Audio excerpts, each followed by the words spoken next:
Hello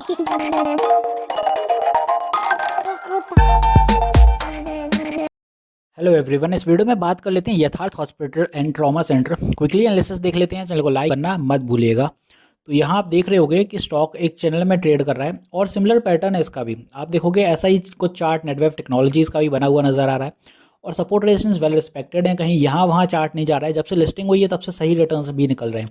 आप देखेंगे कुछ अपवर्ड मोमेंटम रहते हैं, फिर नीचे सपोर्ट लेता है और फिर सही चलता है। ये भी आज वही मोमेंटम यहाँ भी देखने को मिल रहा है। नतीजे भी सही रहे स्टॉक के। एक नज़र नतीजों पर डाल देते हैं, फिर आपको आने वाले दिनों के लेवल्स बता दूंगा।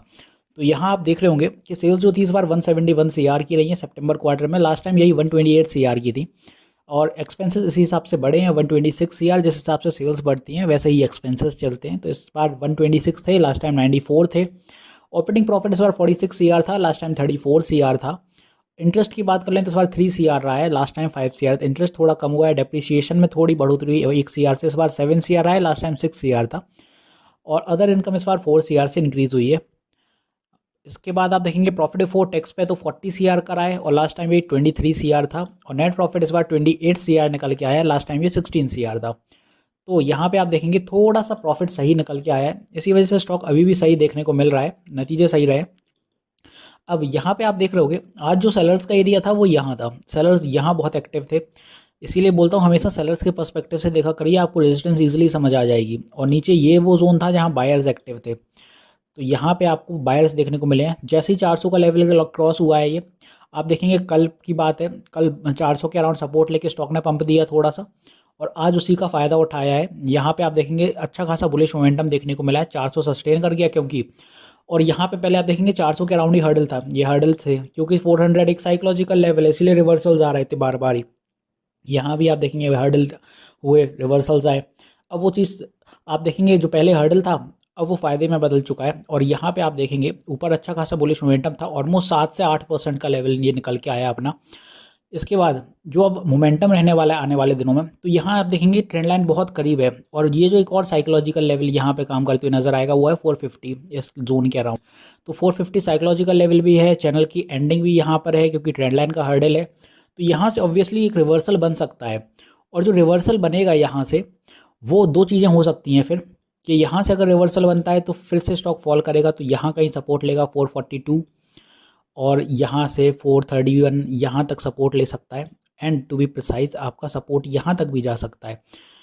अब आपको एक चीज़ और नोटिस करनी होगी, ये तो हो गई सपोर्ट्स की बात। अगर ये सपोर्ट ब्रेक हो जाता है 425 का जिसकी मैं बात कर रहा हूँ, तो फिर आप देखिएगा कि आपका आंकड़ा 400 के करीब तो नहीं जा रहा है यहाँ कहीं, क्योंकि 400 एक बड़ा साइकोलॉजिकल लेवल है। तो 425 ब्रेक होने का स्टॉक 400 जाता है तो वो फिर यहाँ से रिवर्सल देगा 400 तक, और 400 भी ब्रेक होता है तो फिर आप सोच लीजिएगा कि यहाँ से मोमेंटम कुछ ऐसे ऐसे बनते हुए यहाँ पंप आएगा, नहीं रुका तो फिर नीचे जाएगा, यहाँ पंप आएगा, नहीं रुका तो फिर यहाँ से फिर 400 ब्रेक होने के बाद आपका टारगेट एग्जैक्टली 369 के आसपास, यहाँ 370 के करीब जाएगा। क्योंकि चैनल में है स्टॉक तो यहाँ से तो यहीं आएगा।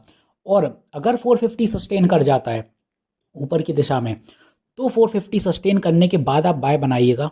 और फिर जो आपका टारगेट रहेगा पहला वो रहेगा यहाँ पे 475 का। 475 जब सस्टेन हो जाएगा तो फिर ऊपर की दिशा में आपका जो नेक्स्ट टारगेट रहेगा वो रहेगा अपना 500 का। यहाँ तक का दो टारगेट अपने ऊपर की दिशा में है और ये तभी कारगर होंगे जब 450 का लेवल सस्टेन हो जाएगा, जो कि आपको 1-2 दिन में देखने को मिल सकता है। अगर हर्डल रही तो आपकी नज़र होनी चाहिए 425 के लेवल पे, यहाँ पे क्योंकि स्टॉक रीटेस्टिंग के लिए आ सकता है और यहाँ से वापसी करता है तो फिर ऊपर के चांसेस बनेंगे। और अगर यहाँ से नहीं होता है तो 400 तक टेस्टिंग कर सकता है, क्योंकि आप देख रहे होंगे 400 से भी काफ़ी कोशिश हुई थी पहले भी निकलने की स्टॉक, बट यहाँ से रिवर्सल बन गए थे। इसीलिए बोल रहा हूँ कि 400 एक बड़ा हर्डल हैगा और सपोर्ट भी बहुत अच्छा रहेगा नीचे जाने के लिए। स्टॉक नीचे नहीं जाने देगा 400 कहीं ना कहीं। इसीलिए ये तब की बात है जब रिवर्सल्स में 425 अगर ब्रेक हो जाता है तब 400 दिखाएगा। अदरवाइज नज़र होनी चाहिए 450 ब्रेक का हो जाता है तो फिर ऊपर की दिशा पकड़ेगा। तो ऐसे चलने वाला है आपका यथार्थ हॉस्पिटल। समझदारी से काम लीजिएगा, ट्रेलिंग स्टॉप लॉस जरूर लगा लीजिएगा। निफ्टी 20,000 के करीब पहुंच रहा है, मार्केट में वॉलेटिलिटी बन सकती है। तो वीडियो यहीं तक रखते हैं, मिलते हैं नेक्स्ट वीडियो में। This is me Shubham Yadav signing off.